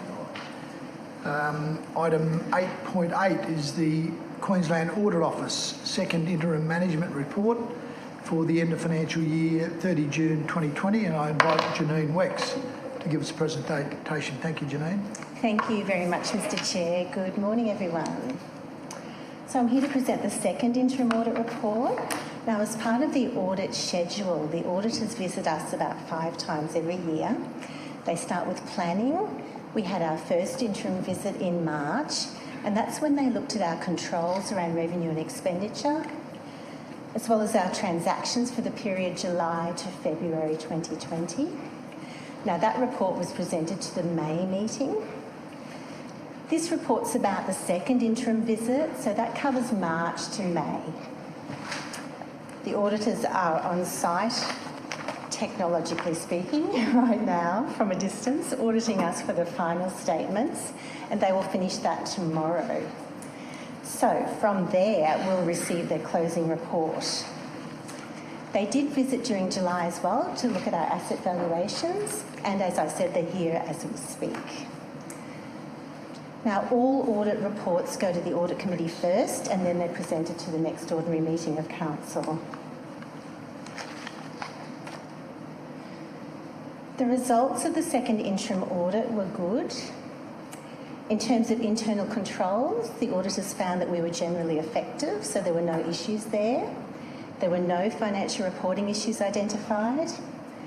In terms of other matters that they'd identified, now what other matters are? They're improvement opportunities that Council can decide to implement if they wish, and we usually agree. These have all been resolved. Areas of audit significance, now that covers items that are complex or really large. For example, our assets. So there are no issues to date. And milestones. We do have measurable milestones we need to meet, and we've met them all so far. So as a result, the auditors have confirmed our control framework is effective and they can rely on us to audit our financial statements. So critical dates, as I said, we're being audited right now. On the 1st of October, we'll receive the Queensland Audit Office closing report, which will give us an indication of whether they expect to issue an unmodified opinion or not. Now, that's the one we want. From there, we have the Audit Committee again on the 6th of October. We'll have the Mayor and CEO sign the statements by the 8th and then submit them to the Auditor General. And we'll receive the Queensland Audit Office final management report confirming our result on the 20th of October. The statements are then adopted by Council in November along with the annual report, and the results of all Queensland Government audits are published in the annual report to Parliament from the Auditor General, which is tabled in February next year. Thank you. Thank you, Lynn, very much. Happy to move. Councillor Hungerford, thank you. A second, Councillor Natoli. Would you like to open, Councillor Hungerford? Through you, Mr. Mayor. As has been presented, it was a pleasure of the Audit Committee meetings. It's straightforward with no major outstanding items. As has been presented before, internal control assessment, generally effective, means there's no outstanding issues. Financial reporting issues, there are none. Other matters resolved, subject to audit verification, that's already done. Areas of audit significance, no issues to date. Milestones all met and yet due. And I even note, Mr. Mayor, on the Queensland Audit Office's correspondence to yourself, in the first paragraph, we present to you our second interim report for Sunshine Coast Regional Council for the financial year ending 30th of June 2020. The report details the results of our interim work performed from the 1st of March 2020 to the 31st of May 2020. In this phase, we confirm the operating effectiveness of your internal controls and perform further substantive procedures. No deficiencies have been identified in our work performed since the issuance of our first interim report. Mr. Mayor, that's a very strong position. But what I'd also like to point out is we have received 11 unaudited reports so far, which is the highest accolade you can get. That's a clean bill of health. And looking at where we're heading for today, I'm under the expectation we're going to get number 12. Now, I don't know whether that's a record for local government in Queensland, but we're damn close to it. What I'd like to point out here is I think this shows the competence and strength of our financial team in council. Michael, Isaac, Janine, every time I meet with you it's straightforward, there's no outstanding issues there, and I'd like to convey that to yourself and every member of staff you have there, that this council really appreciates your efforts, and this shows a very competent team, and we're very fortunate to have such competent people working in our council. But I put this to you, councillors, another clean bill of health, and I'm eagerly looking forward to that 12th unmodified audit. Thank you, Councillor Hungerford. Any other speakers or questions? Okay, we'll put the motion to the vote. All those in favour? It's carried unanimously. Thank you, Janine. Thank you, councillors. Item 8.9 is the August 2020 Financial Performance Report, and I welcome Isaac Biggerskill to give us a presentation. Thank you, Isaac. Thank you, Mr Mayor. Good morning, all. Today I'm here to present the Financial Performance Report for August 2020. Council, at the end of August, the operating result of $106 million is favourable to budget by $4.9 million. This is made up of revenue above budget of 1.2, as well as expenses below budget of 3.7. Council's revenues for August is tracking ahead of budget, with additional funds being received above the expected budget from the Sunshine Coast Holiday Parks and also the Sunshine Coast Stadium. Council has also received additional funds for biodiversity offset works, which will be expended in coming years. Council's capital works programs progressed 17% of budget, with a total expenditure of $41.6 million. Projects within the transportation, building, coastal canal programs have continued through to the next financial year. The Sunshine Coast Airport expansion project has progressed 35% of budget and is scheduled to be finalised later in this year. Council's cash at the end of August was $269.2 million, with $85 million currently invested in short-term deposits at an average interest rate of 8.81%. The recommendation today is for Council to receive and note the report titled August 2020 Financial Performance. Thank you, Isaac. Someone to move the report? Councillor Hungerford, thank you. Could I have a seconder? Councillor Natoli, thank you. Would you like to open, Councillor Hungerford? Through you, Mr Mayor. I won't go through all the details of the amount spent, but we're on track with our budget. It's early in the financial year. The main thing that will come in the next report for the Budget Review 1, the only one I'd like to point out is for the month ending the 31st of August 2020, with an average interest rate of 0.81%, being 0.70% above the benchmark. It's a very difficult environment, as we know, with interest rates at the moment. Just ask the self-funded retirees. They will tell you. Compared to the same time last year, with an average interest rate of 2.18%, being 0.98% above the benchmark, shows the difficult climate in getting a return on our money. But our sound financial management is very clear, and the expenditure and delivering on our budget is well on track. And that's very important for our community here and those doing works, and ensure that we keep that money flow going to keep our community going. So we're on track, and looking forward to the next financial report. Thank you. Thank you, Councillor Hungerford. Councillor O'Prey. Yeah, thank you, Mr Mayor, and through you, Mr Mayor. I know this is probably our very first meeting where we've had to address the appendices of the Councillor's divisional projects. I'm not a fan. Next report. I'm jumping the gun. I apologise. I'll speak to the next item. If you break again, you'll be disqualified. Yeah, done it twice today. Okay, any other speakers? No. We'll put the motion to the vote. Those in favour? That's carried unanimously. Thank you. Okay, we're going to move to item 8.10. Councillor Winston. Mayor's in relation to item 8.10. There's one allocation in there which apparently I'm supposed to declare a personal interest in. Can I just say before I do so that I think that this is overreached by the legislation from the state.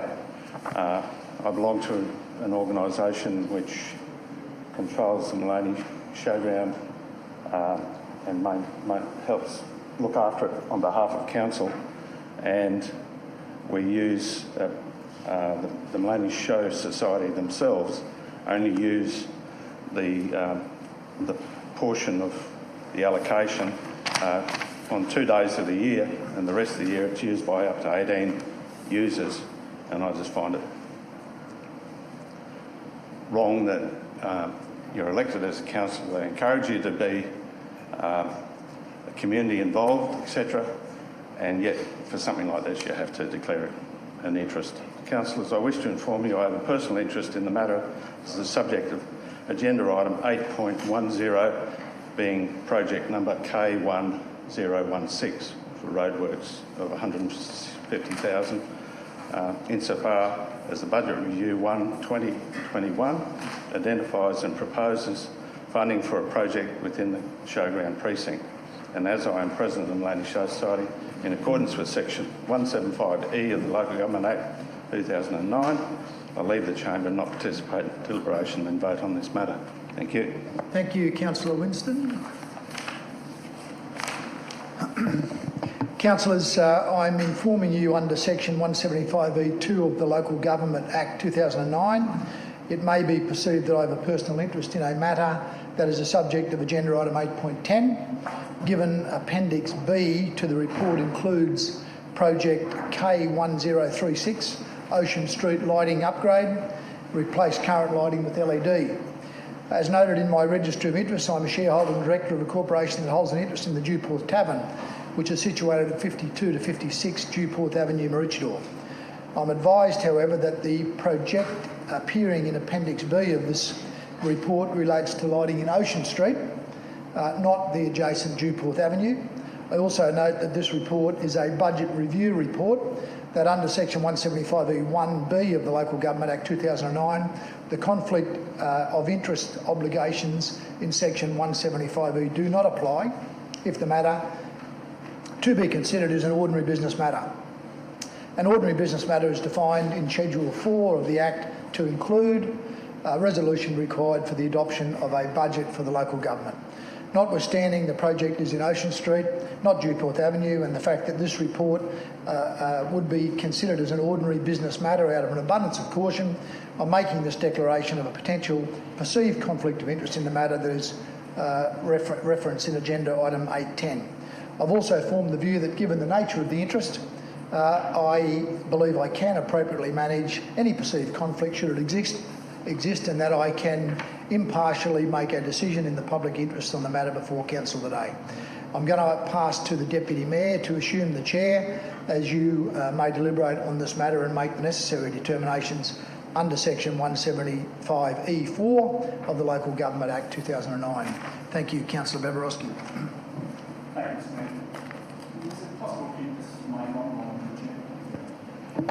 Thank you. Councillors, you've heard the Mayor's declaration. Is there someone prepared to move that Councillor Jamieson does not or has a real conflict or a perceived conflict of interest in the matter? Does not. So, councillors, do I have a seconder for that? Councillor Dixon, would you like to give any further information? Any questions on the issue? No. In that case, we'll vote that the Mayor does not have a conflict or perceived conflict of interest in the matter. All those in favour? That's carried unanimously.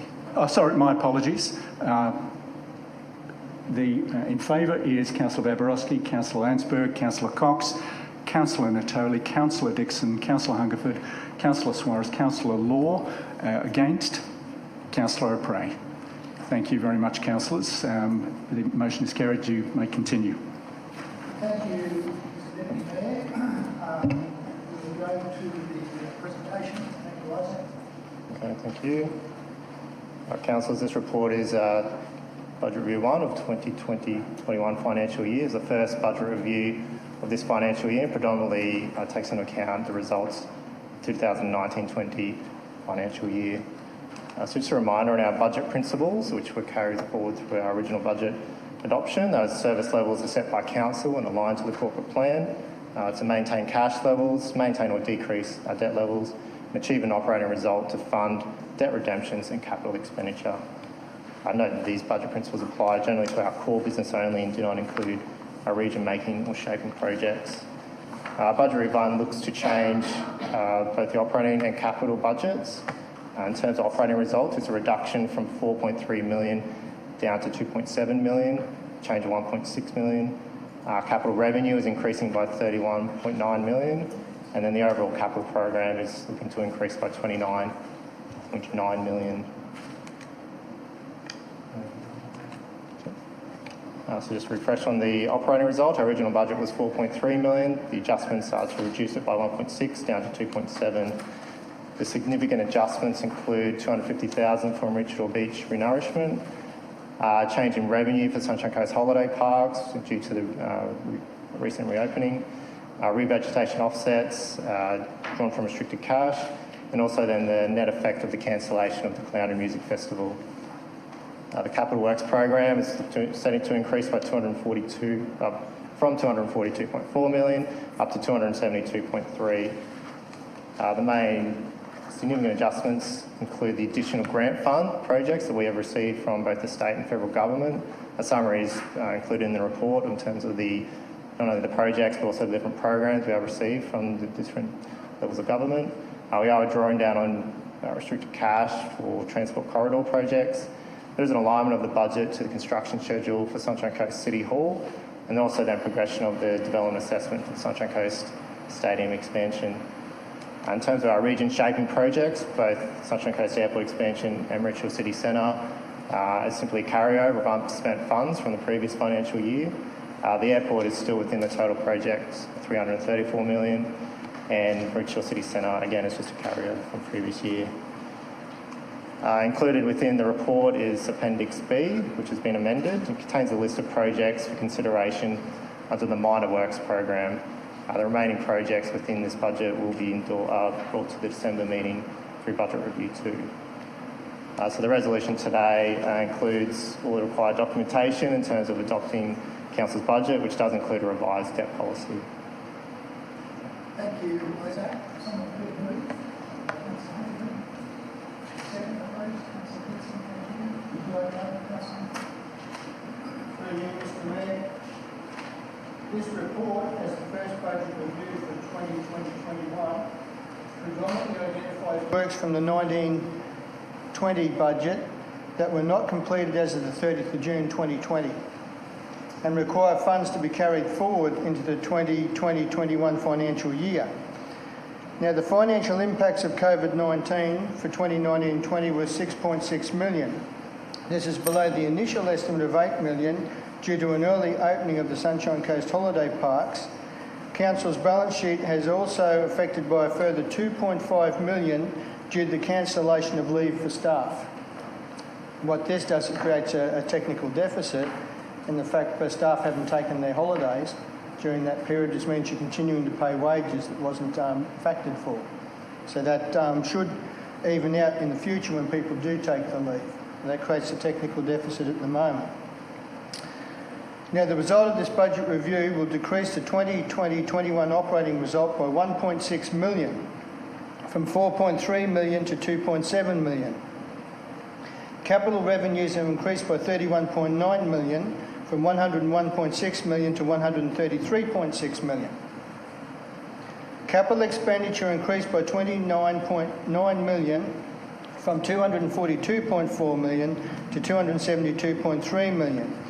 Now, this increase in capital relates to region shaping projects, with an increase in core capital expenditure following additional grant funds for works in 2020-21. Now, this increase is predominantly due to state and Commonwealth stimulus packages of 15.5 million. Also, the Sunshine Coast Airport runway expansion of 7.6 million, and the LGIP funded transport corridor land acquisitions of 6.4 million. Now, adjustments to the 2020-21 financial impacts of 839,000 have been included in the enclosed budget review. So the total financial impact of 2021 is expected to be 15.3 million, with a total financial impact of 22 million. This gives us a starting point for doing our budget deliberations. We're starting in November. We're in a very strong position at the moment, but it's going to require discipline as we go through and some belt tightening into the next year to keep ourselves in that strong financial position and to stay at a deficit. But I'm very confident this council is capable of doing that. So I put this report to you. It's an excellent result we're in, considering where we've been and what we've just gone through. Thank you. Thanks very much, Councillor. Councillor Dixon. Thank you, Mr. Mayor. I just thought I'd take this opportunity. The microphone comes on. Thank you very much. I've been able to work with my councillor colleagues to secure some great funding initiatives for my local community, and I just wanted to take an opportunity to talk on some of those. Mr. Mayor, as you'd be aware, when I came to council in the recent budget adoption, I talked about Scholars Drive, and Scholars Drive would have to be the #1 state school problem in Division 6 in terms of traffic flow and car parking. Today, council will be supporting me in endorsing $378,000 towards a solution for Scholars Drive. This puts to bed any talk about issues there. It puts to bed any talk about possibilities of fixing the issue, and actually puts some real rubber on the road with $378,000 of money to actually get something done out there. On that, we've also got a state government grant in with the state at the moment to top that $378,000 up to $500,000. Now, if that grant doesn't happen, next financial year I will be funding the balance to deliver that full $500,000 project for the community. Again, not talking about that project anymore, it's about real action. The Albany Street Lake Park project. So Sippy Downs, they've talked about how old their parks are, and we endorsed the Sippy Downs Parks Master Plan in recent years. I'd like to thank Anastasia Palaszczuk and the Labor State Government. They recently contributed $150,000 to Sippy Downs and Division 6 residents, which I'll be topping up with $100,000 from council funds. For $250,000 of upgrades through the Labor government for my local park projects in Sippy Downs. The federal government have also just given the local Division 6 community $180,000 for footpath upgrades in our Friston Drive in Buderim. I'm going to be putting another $100,000 behind that, so we're going to deliver $280,000 of footpath upgrades for local residents to connect them with the local bus services, the schools and shops. Kicking enormous goals out there. And Mr Mayor, finally, a $65,000 public pontoon and kayak access ramp for residents in Mountain Creek and Brightwater. So a good spread of projects, and these projects wouldn't be happening without the support of the state and federal government, so credit to them for doing that as part of stimulating the economy, and also to my colleagues here today for allowing me to be able to get this money and support the local Division 6 community. So, Mr Mayor, some great outcomes today, and I fully endorse and look forward to the support in this report. Yes, thank you, Mr Mayor. Through you. Mr Mayor, your declaration this morning about the Ocean Street lighting was very much appreciated, and thank you for that.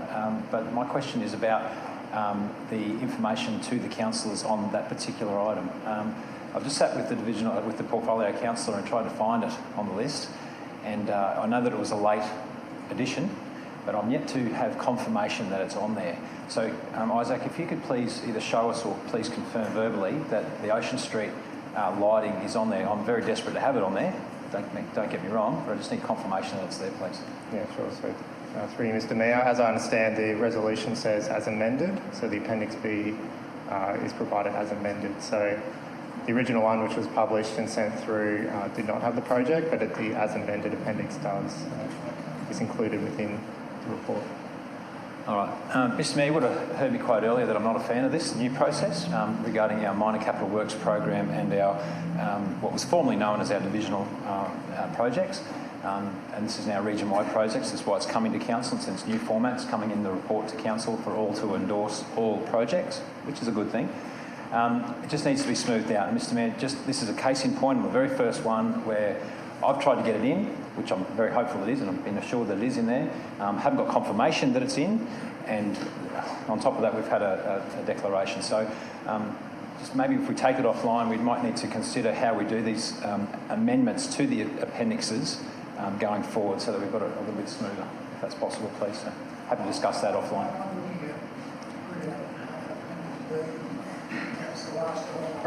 Three, K1036.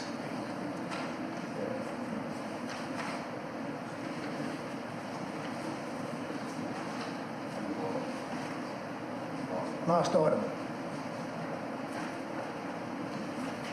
There's two. Mr Mayor, thank you very much. I was just seeking confirmation on that, just somewhat proving the point that does need to be. Okay, thank you. Councillor Cox. Thank you, Mr Mayor. Thanks very much for the report this morning, Isaac.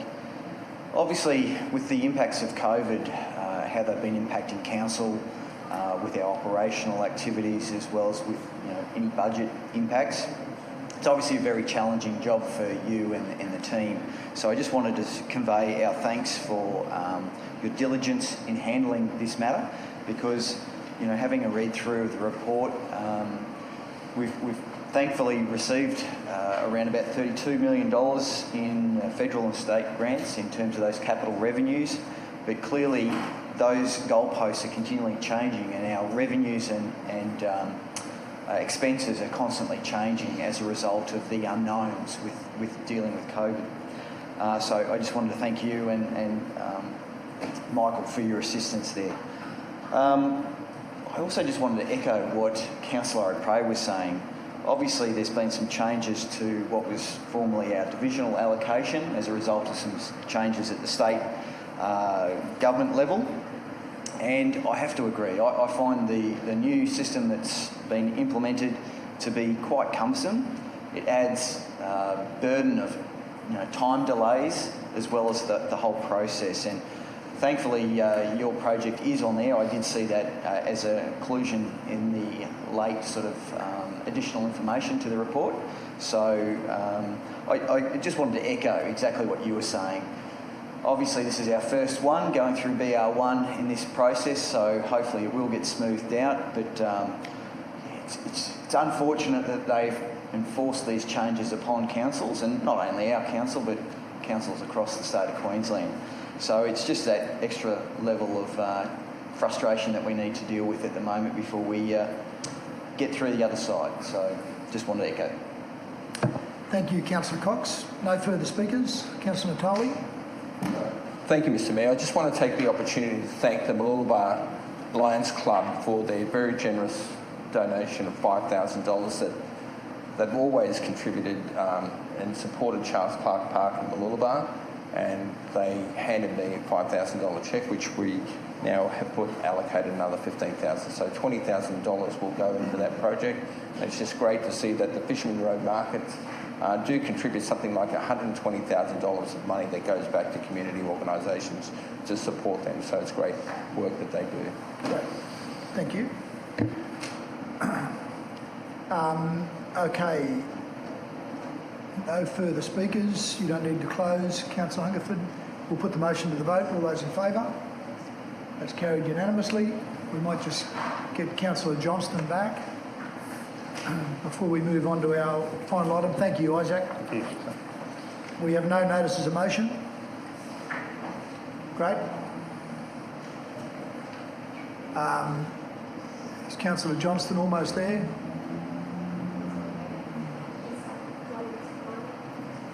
Not joining us for the moment. Okay, we'll carry on to item 10.1, petitions. Councillor Suarez, traffic calming measures, Cinnamon Avenue, Coolum Beach. Thank you. Through you, Mr Mayor, I'd like to present this petition to Council. I'll read it out. It says, we, the undersigned, respectfully petition the Sunshine Coast Council to implement traffic calming measures along Cinnamon Avenue, School Road and Park Crescent, Coolum Beach. One continuous street, different names. To mitigate the dangers caused by vehicles frequently travelling at high speeds, despite the fact that the streets are designated with clear signage as a 50-kilometre speed zone. The above-mentioned streets are residential streets with many young families and are also extensively used by children on foot and on bikes to get to and from the local primary school. A death caused by a vehicle hitting a resident has already occurred. Many vehicles travel these streets as a shortcut from the Sunshine Coast motorway to David Low Way, travelling at much higher speed than the 50k limit. Police mobile speed cameras are sometimes sighted in the street, and data, though not available to the residents, may be so for the council to verify speed infringement frequency. It would be appreciated if council staff could meet with residents to discuss the most appropriate means to slow down traffic. This is not an isolated incident to Cinnamon Avenue and seems to be widespread across the coast. Travel behaviour is something that we're dealing with frequently with the state government and Queensland Police Service, and I'm pleased to present this petition to the CEO. Thank you. Somebody second, please. Councillor Natali. All those in favour of receipt? That's carried unanimously. Councillors, there are no confidential items for this meeting, so that brings our meeting to a close at 11:18. Thank you very much for your input. and safe travel home.